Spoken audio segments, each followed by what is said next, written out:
ఎందుకంటే మన రేవంత్ రెడ్డి గారి సంగతి నాకంటే బాగా మీకే తెలుసు. మైకు వీరుడు ఆయన. మైకు మాత్రం పట్టుకుంటే పూనకం వస్తుంది.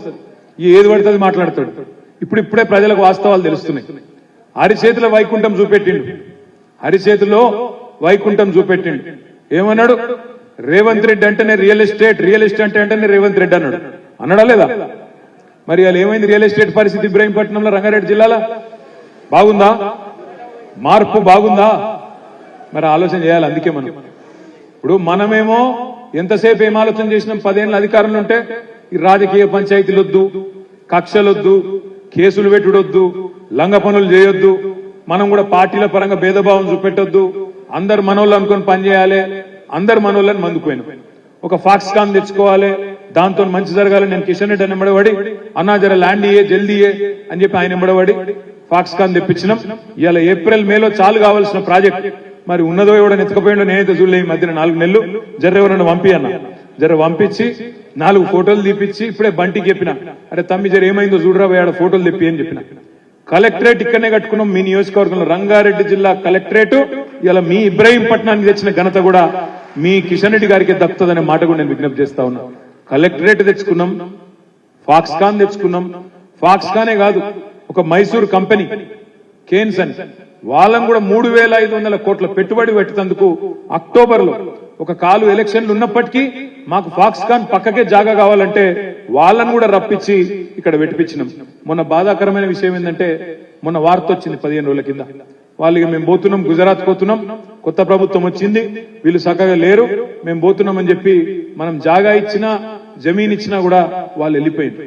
అట్లా ఇంకెవరో పోతుండ్రో ఇక ఈ 4 నెలలు నేను పట్టించుకుంటలేను, నాకు తెలియదు. కానీ చాలా మంది పారిపోయే పరిస్థితి ఉన్నది. రియల్ ఎస్టేట్ పడ్డది అని మీరు అంటున్నారు. ఎందుకు పడుతుంది రియల్ ఎస్టేట్? ప్రభుత్వానికి తెలివి లేకపోతే, ప్రభుత్వానికి ఆలోచన లేకపోతే, అవగాహన లేకపోతే పడుతుంది.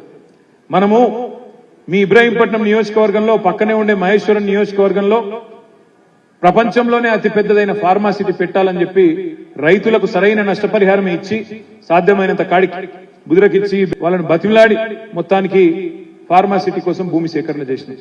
మొత్తం పంచభాక్ష పరమాణాలు కదా వడ్డించి పెట్టినట్టు వడ్డిచ్చిన ఇస్తరి వాళ్ళ ముంగడ పెట్టినాం. వాళ్ళకు తినుడు కూడా శాతమైతే లేదు. కాంగ్రెస్ వాళ్ళు మొత్తం తయారు చేసి పెడితే అనుమతులన్నీ తీసి పెట్టినాం, మొత్తం టెండర్లు గిండర్లు అన్ని చేసి పెట్టినాం. వాళ్ళు చేయవలసిందల్లా ఒకటి కంపెనీలు కూడా తయారున్నాయి తీసుకుంటేందుకు. ఆ కంపెనీలకు జాగిచ్చి అక్కడ బ్రహ్మాండంగా లక్షల మందికి కొలువులు తెచ్చే ఒక కల్పతరువు లాంటి ప్రాజెక్టు ఫార్మాసిటీ. దాన్ని కూడా కనీసం నడుపుకునే తెలివి లేని సన్నాసులు ఈ కాంగ్రెస్ నాయకులు. ఎప్పుడొస్తుంది రియల్ ఎస్టేట్?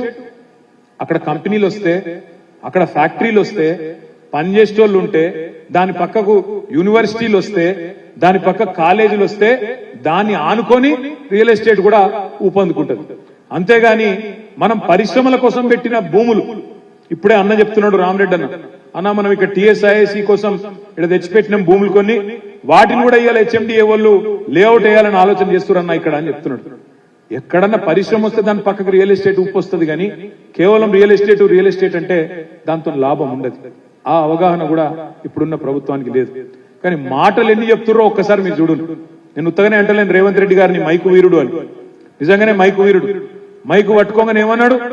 ఇగో లోన్ తెచ్చుకోనో లేవలని ఉంటే ఉరుకుర్రి, చెప్పని ఉరుకుర్రి, బ్యాంకుకు ఓన్రి, 2 లక్షల రుణం తెచ్చుకోన్రి, నేను వస్తూనే ఉన్నా, డిసెంబర్ 9 నాడు సంతకం పెడతా, మాఫీ చేస్తా అన్నాడు. డిసెంబర్ 9 అన్నాడు, కానీ ఏమైందో ఏందో 2 రోజుల ముందే ప్రమాణ స్వీకారం చేసిండు డిసెంబర్ 7 నాడు.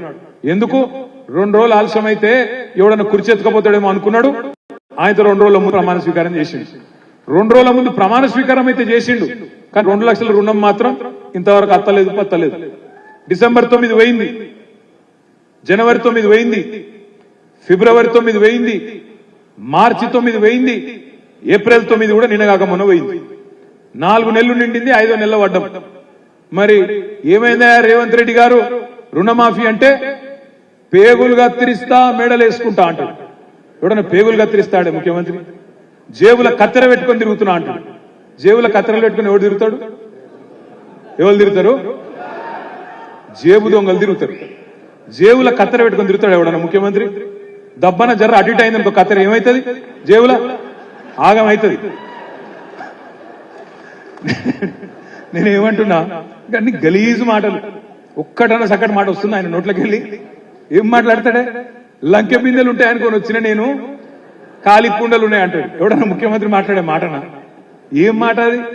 లంకె బిందెలు ఉంటాయి సెక్రటేరియట్లా, గడ్డపారలు పట్టుకొని తట్టపారలు పట్టుకొని నెత్తి మీద అర్ధరాత్రి దుప్పట్లు కప్పుకొని ఎవడు తిరుగుతాడు లంకె బిందెల కోసం?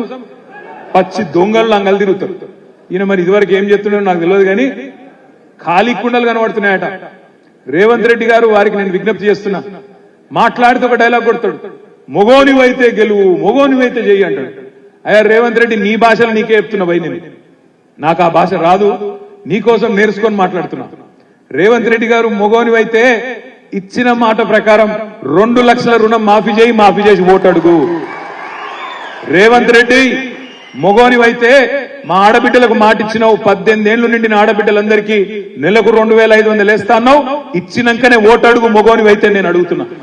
మొగోనివైతే ముసలోళ్ళకి చెప్పినావు, కేసీఆర్ 2000 ఇస్తుండు, నేను 4000 ఇస్తాను చెప్పినావు. మొగోనివైతే 4000 ముసలయ్యకిస్తా, ఇద్దరికిస్తా అని నరికినావు కదా, మైకి పట్టుకొని ఇప్పుడు ఇద్దరికి ఓటడుగు. రేవంత్ రెడ్డి గారు ఒక మాట నేను పంటలు కొత్తకొచ్చినాయి, వరి ధాన్యం కొత్తకొచ్చింది, మొగోనివైతే 500 బోనస్ క్వింటాల్ ఈ చెప్పి రైతులను ఓటడిగిన మాట నేను ఉన్నాను. మాటలు చెప్పుడేముంది, మస్తుగా చెప్పొచ్చు. 10 ఏళ్లలో మనం కూడా మాటలే చెప్తే ఇవాళ తెలంగాణ ఇంత ముందుకు రాకపోతుండే. చూడండి ఇవాళ కాంగ్రెస్ రాగానే ఏమేం కనబడుతున్నది ప్రజలకు? కరెంటు కోతలు చాలైనాయా? అయినాయా? కాలేదా? కరెంటు కోతలు చాలైనాయి. మంచిళ్ళ తిప్పలు చాలైందా? మళ్ళా అయింది మంచిలు. కనీసం మనం కట్టిన మిషన్ భగీరథ కూడా చక్కగా మెయింటైన్ చేయట్లేదు వీళ్ళకు, గంత దుర్మార్గం. ప్రజలు ఇప్పటికే బాధపడుతున్నారు ఊళ్ళల్లా, అరే ఎంత పని చేస్తే నాయన, తినే పల్లెంలా తినే అన్నంలా మన్ను పోసుకున్నట్టు అయింది వీళ్ళని గెలిపించి అని బాధలో ఉన్నారు.